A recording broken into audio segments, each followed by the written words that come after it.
Hello everybody, Malbeefance back with you again. This is our third episode of Strategic Command World War One. To recap very quickly, I am playing the Central Powers. I am playing against a computer-controlled Entente um, or alliance, if you will. I mean, they weren't called the Allies back then officially. It was the Entente Cordiale. And I know I'm butchering that accent.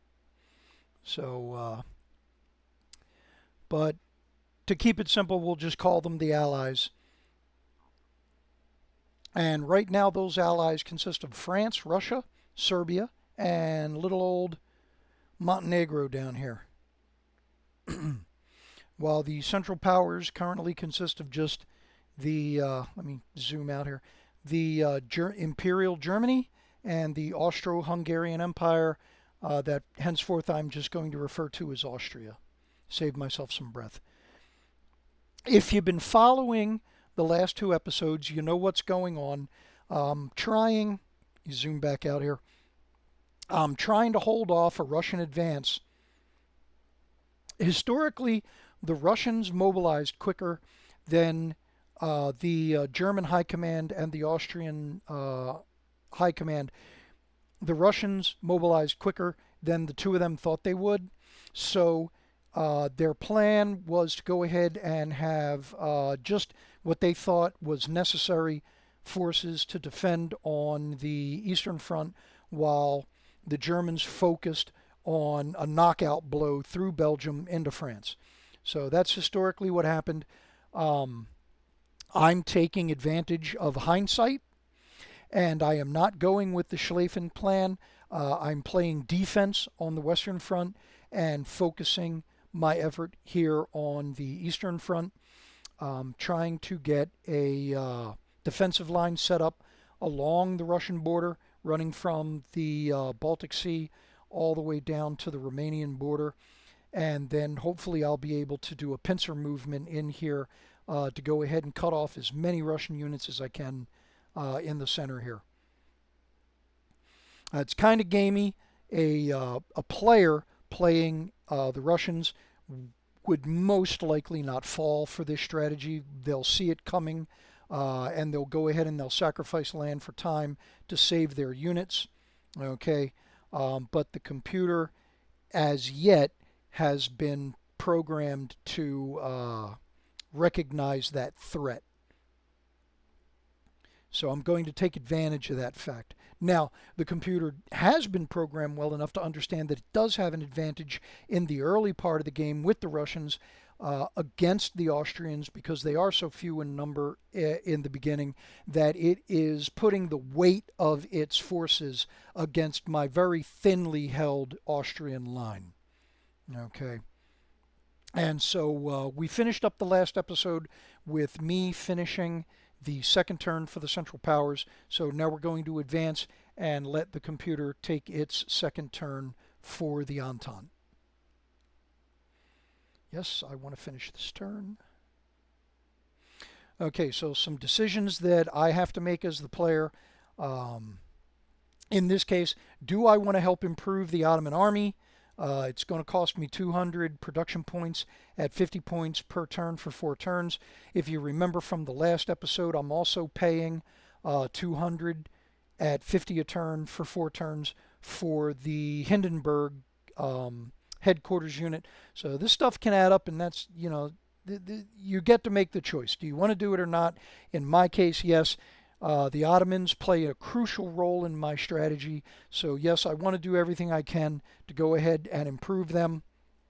Now, in the game, how this is going to manifest itself is that I will get a decent headquarters unit for the Ottomans out of this. So Ottomans are impressed by increased German support, help swing them towards joining the Central Powers. Okay, for the Austrians here, do we wish to raise a Polish detachment to help fight against the Russians? Yes, I'm hurting for units, so yes, I want to do that. And so the Goeben has shown up at Constantinople.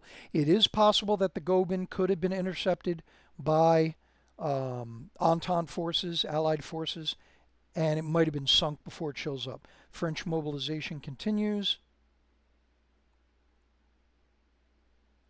I'm not sure if this is an actual historical photo. I'm guessing that it is, but I'm not 100% positive. I mean, I don't know why they wouldn't use a historical photo.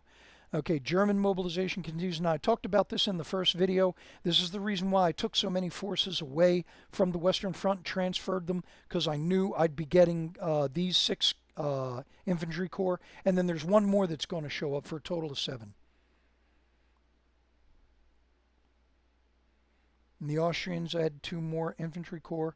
The Russians are continuing their mobilization. Here's the ledger again. This is what I'm going to have going into the next turn, plus whatever I saved from this turn. And you can see where, we're losing because we're paying off our credit debts. And then this is why the Netherlands is so important right there.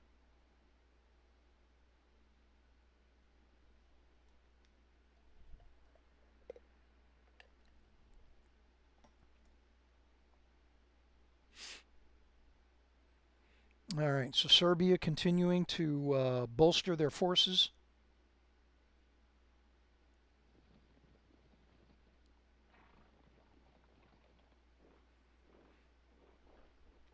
The Russians figuring out what they want to do. Now I'm expecting them to hit this unit right here south of Tarnow.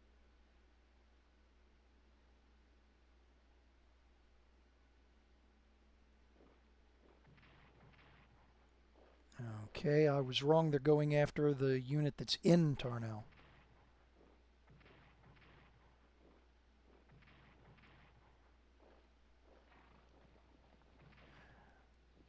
They held up good. They retreated later than I thought they were going to. They stayed in there longer than I had anticipated, and they did do some damage. They took some lumps, but they gave as good as they got.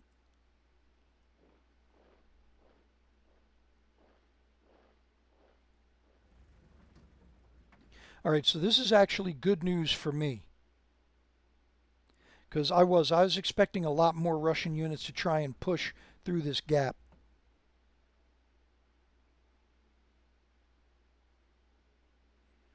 So that helps me out. That means I'll be able to stabilize the line a little bit easier, despite the damage that they did to the cavalry unit. So French mobilization continues. Russian mobilization continues. Basically what that means is that there are units deploying onto the map.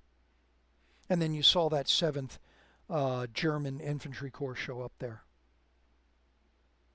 All right, so now we're back to my side. Now what they're letting me know here is that these, you see these blockade units, right? They're blockade hexes. If the Entente forces, if they deploy naval forces there, it will reduce the supplies I've got coming in. It'll also affect Germany's morale. It's a larger effect the more of these that have naval units in them. And then there's also ones over here on the other side of the UK as well. Okay, so I did not invade Belgium, and this is just the game letting me know, the programs are letting me know that the Entente, primarily France, they could actually use a Belgian invasion as your strategy, and they're giving you the information here on it if you want to turn that off. If you don't want the computer to be able to do that, this is how you go ahead and you turn it off. Because historically, I really don't think the French would have ever done that. If the Germans had not invaded Belgium, I seriously doubt the French would have ever invaded.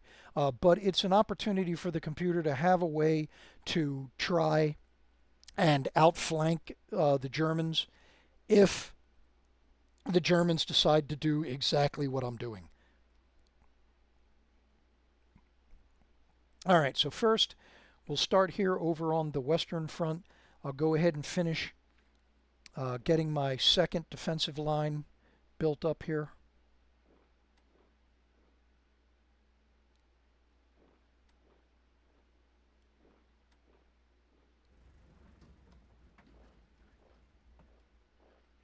Now, there's a second artillery unit in the works, and I'm going to deploy them here. Um, it's just the nature of the game. Eventually, the French are going to invade Belgium. They're going to try and take Liege. And if they do, I'll have an artillery unit in place to help me retake the city. Now, let me finish with the Germans first. So now I'm going to get ahead of myself and I'm going to finish mobilizing these two units. The last two turns, oh nuts, I missed him. Oops. Okay, so I'll get him next turn. But yeah, the idea was go ahead and do one of the pre-dreadnoughts each turn, and then do the two armored cruisers together on the third turn. But I missed doing him, so I'll get him next turn. So now research trench warfare again. As I had mentioned before, there are others here that are critical. Gas and shell production, ground attack weapons, naval weaponry, fighter development, all of these are important. Artillery weapons. The game starts with artillery weapons, airship development already being developed. Okay, and industrial technology. Now, what that does is increases the number of production points I get at the start of each turn. That's why that one's critical. Okay, production technology reduces the cost of the units when you're buying them. Okay, but that's enough of that for now. But yeah, but most of those are very critical, but there are certain ones that in the beginning, because it is the start of the game, they're far more critical than others. And in this case, infantry weapons, advanced infantry weapons, and trench warfare top the list.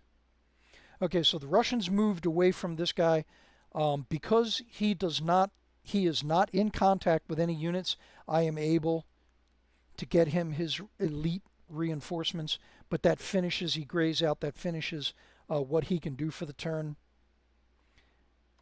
Now I can swap these two units. Now doing that, you hold down the shift button and then click the unit that you want to swap out, and the two of them swap out, and what happens is there's only one movement point left out of their four.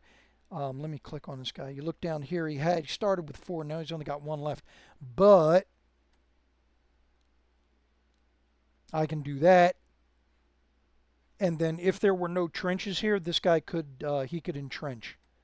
So you see here it hasn't been grayed out. And then here's some of the other things I can do with him. I can still operate him, use a train to move him someplace else if I wanted to. Okay. I can have a look at the unit real quick. Let me show you that. So that's what that looks like. Gives you all of the technical stuff over here. And then honors is if they've destroyed a unit. It'll list all of their victories there.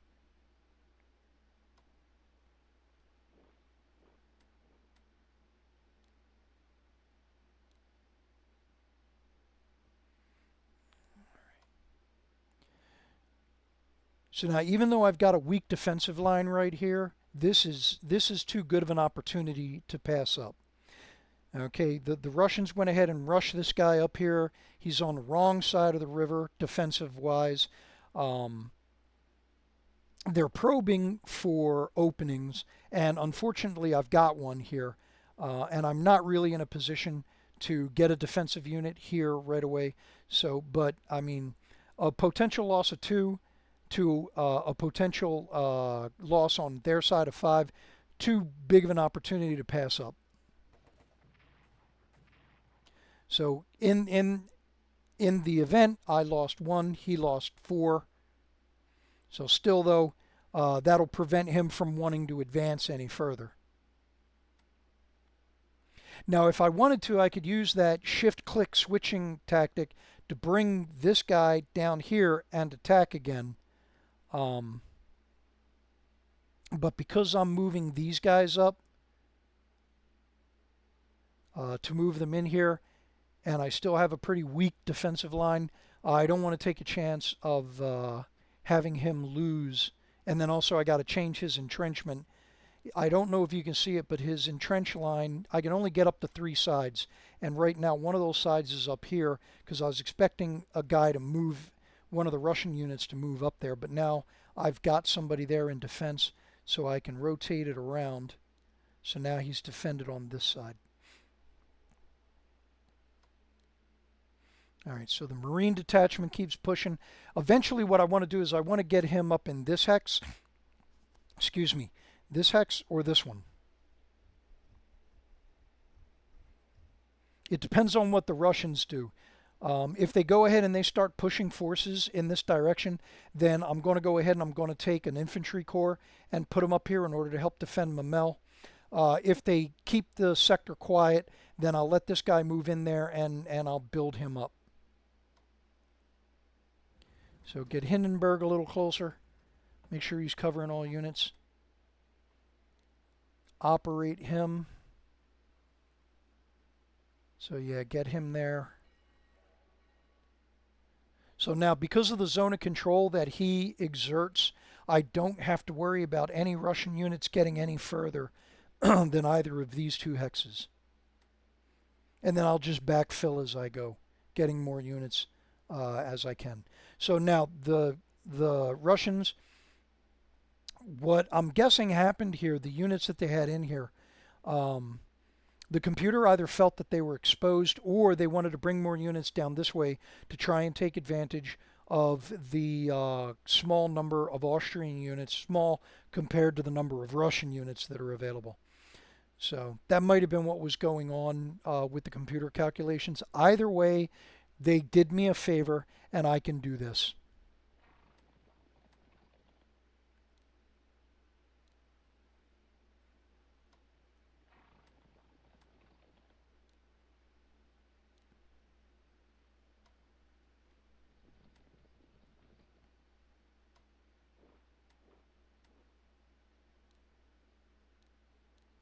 I can go ahead and I can move all of these units up, cut off these two detachments.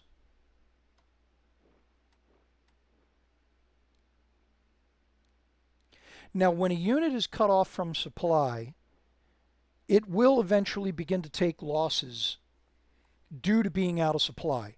However, these two units here, I'll hide the units for you so you can see it. These two units are sitting on top of towns.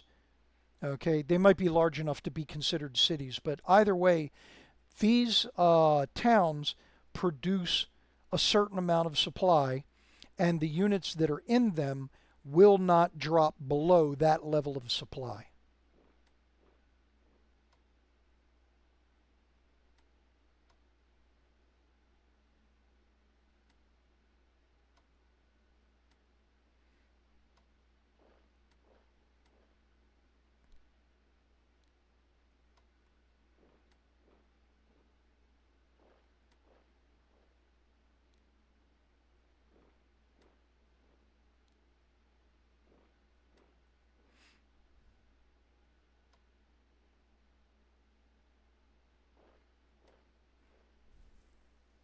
So I rushed these guys 3 turns in a row. So you'll notice down here, morale is way down, and readiness is down. However, this is just a detachment. It doesn't have a lot of firepower, so it's limited how much damage these guys it can do to either one of these guys. So that's why I was willing to take that risk.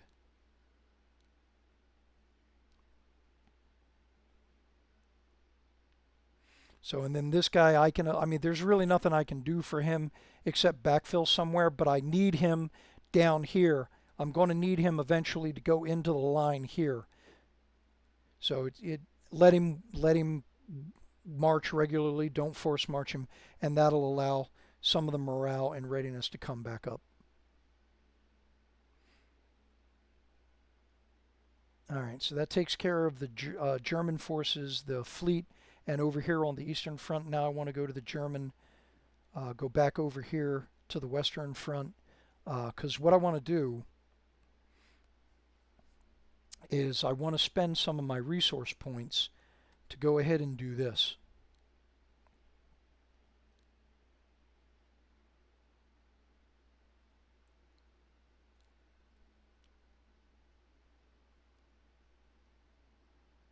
So I want to go ahead and I want to get that started. So that only leaves me with 4 points left. There's really nothing I can do with that. I mean, I could have used it to get 1 reinforcement point into one of these small detachments, but I moved them, and after expending movement points, I can't upgrade them, and I don't have enough to upgrade anybody else. The artillery unit or the recon units, I can't. There's not enough to upgrade them. Now let me double check. Yeah, so those are grayed out. So, or reinforce, not upgrade, reinforce. Sorry about that. All right, now the Austrians. Okay, so bring him down, get him in there, entrench both. Now, when you reinforce, you lose a little bit of experience. Okay, that can have an effect on the unit's defensive and offensive capabilities. But it's only 1 point. We're only losing 10%. So it's worth the risk. Got to reinforce him.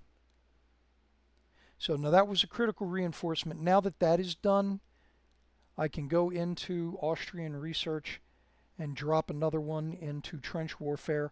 The more you drop into one of these, the faster it goes. Okay, but you can only put in so much. Like I showed in the last episode, you can only do 1 payment into infantry weapons, advanced infantry weapons, and then it'll only go as high as 2. You'll make a breakthrough 1 time, and then you can make a breakthrough a second time to get level 2 advanced infantry weapons. Whereas with trench warfare, it goes all the way up to 5. But Austria is out of production points. They don't have enough production points to do anything more here on research and development.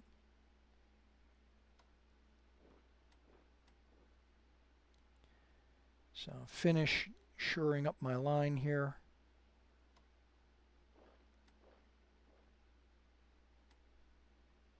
What little I got left, I'll put into him. Okay, so he can still... All right, now get into these trees here. That helps with his defense bonus.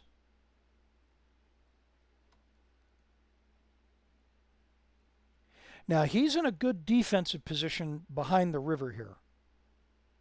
If I want to move him up, I don't have enough movement points to get him through the forest and across the rivers, over hill and over dale to Ivangorod we go. But I mean, if I wanted to, I could move him into one of these hexes and he'd still have enough movement points to entrench himself. All right, so I'm going to be risky here.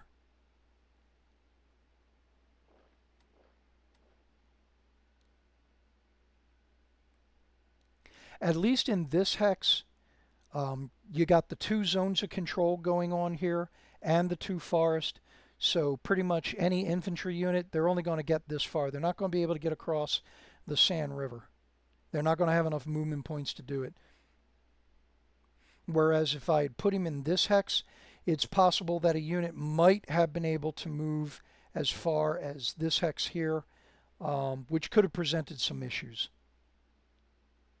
for me, defensive-wise.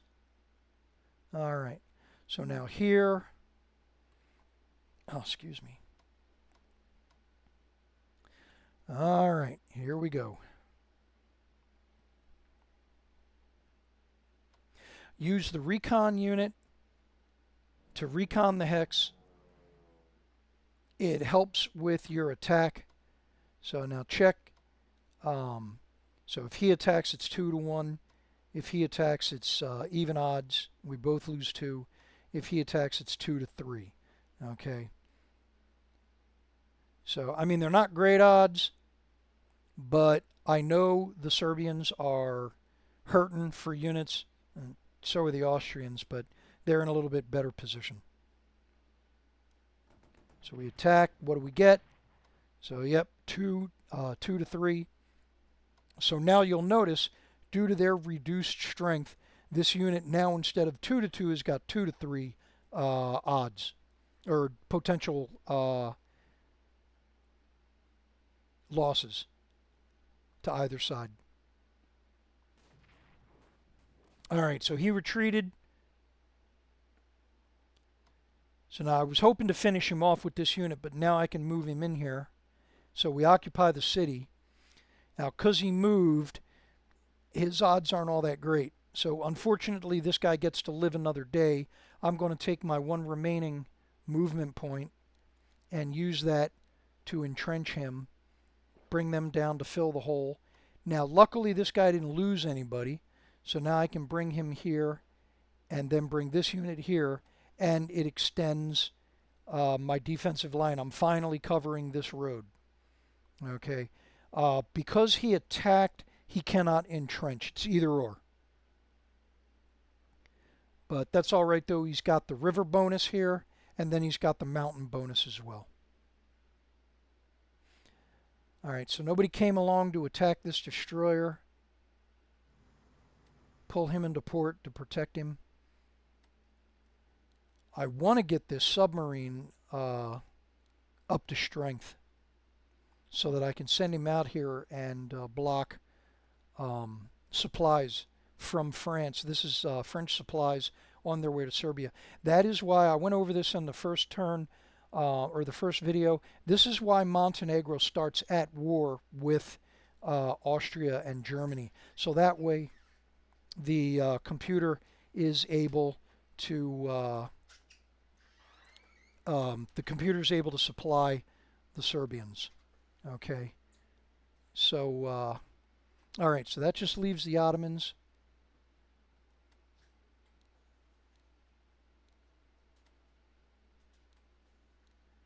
So we just reinforce those units real quick. Use what points we got left to reinforce these other two units. And then save what they got left. All right. Okay, so that's everything for this turn. And that'll wrap everything up for this turn. Once again, thanks a lot for tuning in. Please leave a like and a subscribe if you would. Share if you can. Helps grow the channel. All right. Well, we'll see you on the next one. Thanks again.